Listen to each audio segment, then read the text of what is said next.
सुप्रभात बच्चों। आज हम पेज नंबर 5 व्याकरण विभाग की चर्चा करने जा रहे हैं। उसके पहले हम लोगों ने जो हमारी कविता है तेरी है ज़मीन, उस कविता में जो व्याकरण विभाग वचन परिवर्तन हम उसको कर रहे थे। और आज हम उसी के आधार पर जो हमने वचन परिवर्तन किया है, अब यहाँ पर कुछ ऐसे प्रश्न दिए गए हैं, हमें वचन परिवर्तन करना, उसका उत्तर लिखना है, बराबर। तो उपयुक्त नियमों के आधार पर निम्न के शब्दों का वचन परिवर्तन कीजिए। जैसे यहाँ पर दिया हुआ नदी, तो हम यहाँ पर क्या करेंगे, नदिया, बराबर, नदिया, इस तरह से लिखेंगे। आप लोगों को स्क्रीन पर थोड़ा यहाँ पर लिखने में थोड़ी समस्या हो रही है, लेकिन मैं फिर से लिखने की कोशिश करूँगी यहाँ पर छोटे अक्षरों में कि नदिया, ओके। नदी का क्या हुआ, नदियाँ, ओके। आप अच्छा ठीक से इसे अपनी नोट में लिख सकते हैं, इस तरह से मात्रा लगानी है आपको। फिर यहाँ पर एक किताब, तो हो जाएगा कि सॉरी यहाँ छोड़ दे, किताब का यहाँ पर लिख देंगे किताबें, बराबर। यहाँ एक ही मात्रा लगा के चंद्र बिंदु कर देंगे। फिर यहाँ पर जो है दरवाज़ा, बराबर, तो दरवाज़ा का क्या करेंगे, दरवाजे का दरवाज़ा क्या करेंगे, दरवाजा, ओके। क्या करेंगे, दरवाजा, ओके। तो यहाँ पर थोड़ा सा ध्यान देंगे, व दरवाजा, ओके, दरवाजा। फिर यहाँ पर है कला, तो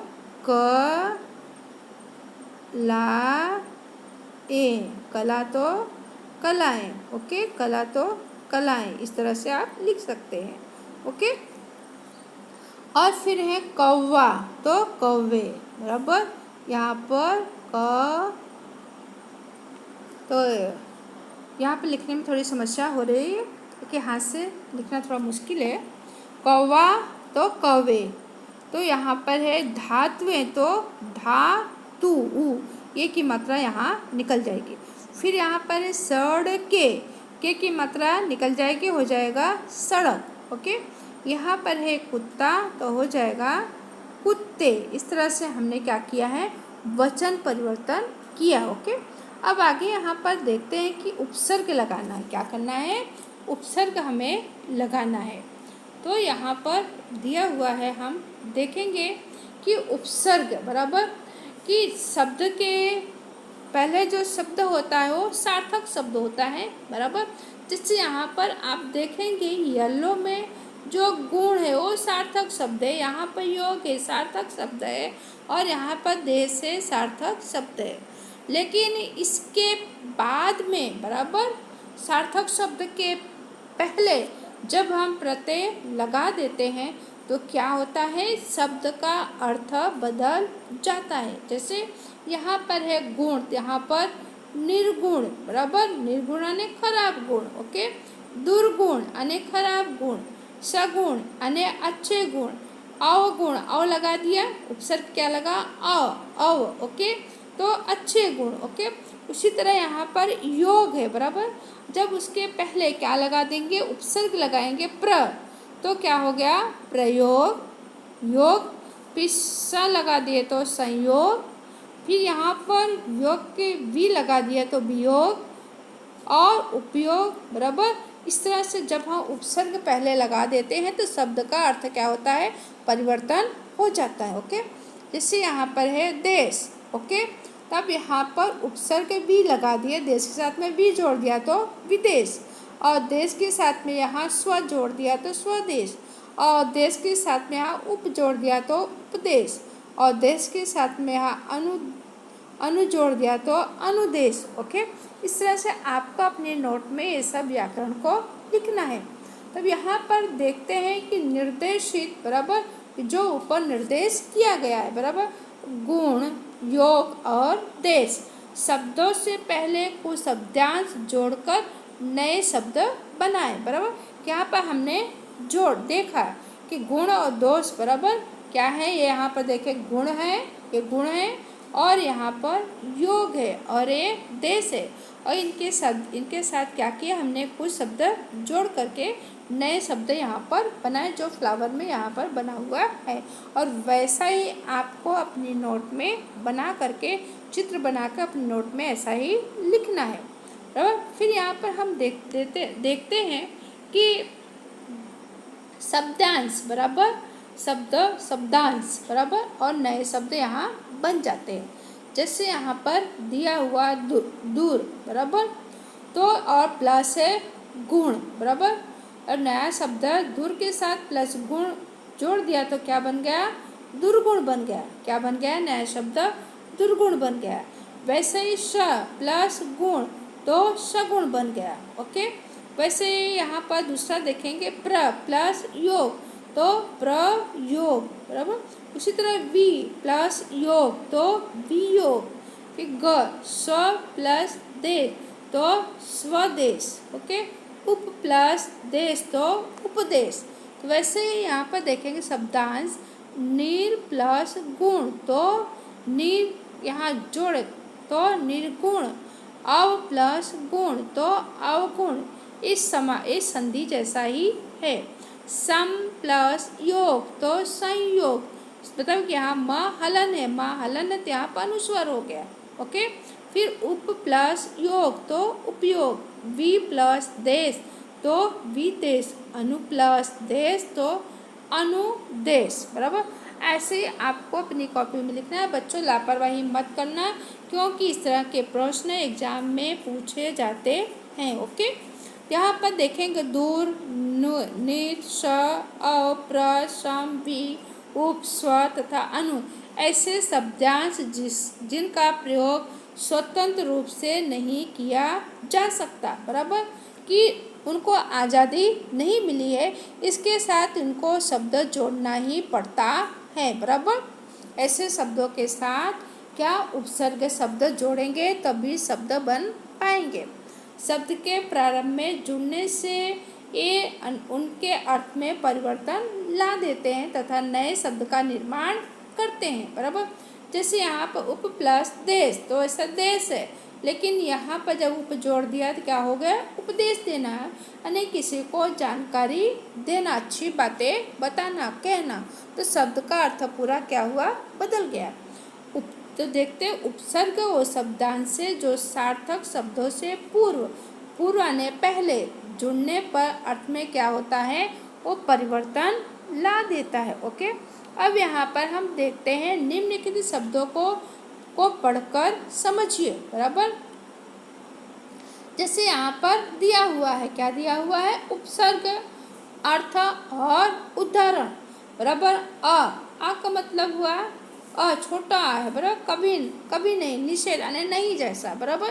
तो उसको नहीं जैसे कि यहाँ पर उदाहरण, जैसे अनजान, अगम, अमर, अछूत, अचूक, यानी अ पर से क्या किए, छोटा अ पर से ये शब्द बने। और फिर अन का अर्थ हुआ नहीं, अभाव या निषेध यानी नहीं। तो अन पर से शब्द बनाना है तो अनपढ़, अनहोनी, अनजान, अनमोल। ओके। का अर्थ हुआ बुरा या बुरी, तो कपूत यानी खराब पुत्र। फिर यहाँ पर है कु का अर्थ हुआ बुरा या बुरी। ओके। तो कु पर से शब्द बनेंगे यहाँ पर, कुपुत्र, कुसंग, कुकर्मा, कुसमय। कुसमय यानी खराब समय, कुकर्मा ने खराब कर्म, कुसंगा ने साथ, कुआ ने खराब साथ, कुपुत्र कुआ ने खराब पुत्र, कुआ ने खराब पुत्र ने पुत्र खराब। ओके। वैसे यहाँ पर नी यानी अभाव यानी कमी नहीं, नी पर से शब्द बनना है। जैसे निकम्मा, निडर, निठल्ला, निहत्या। निहत्या ने बिना उसके हाथ में किसी भी तरह का हथियार नहीं है, उसे कहते हैं निहत्या। ओके। फिर उसके बाद यहाँ पर दिया गया है कि पर बराबर, उसके अर्थ हैं पराया, दूसरा, दूसरी पीढ़ी का। ओके।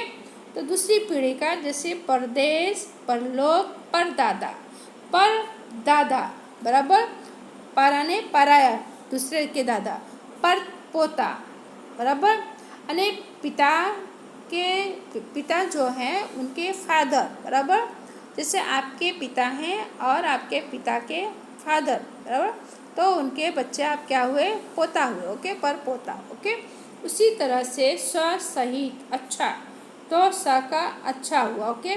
सपूत, सपरिवार, सुविचार, सकाम અને अच्छा काम, ओके।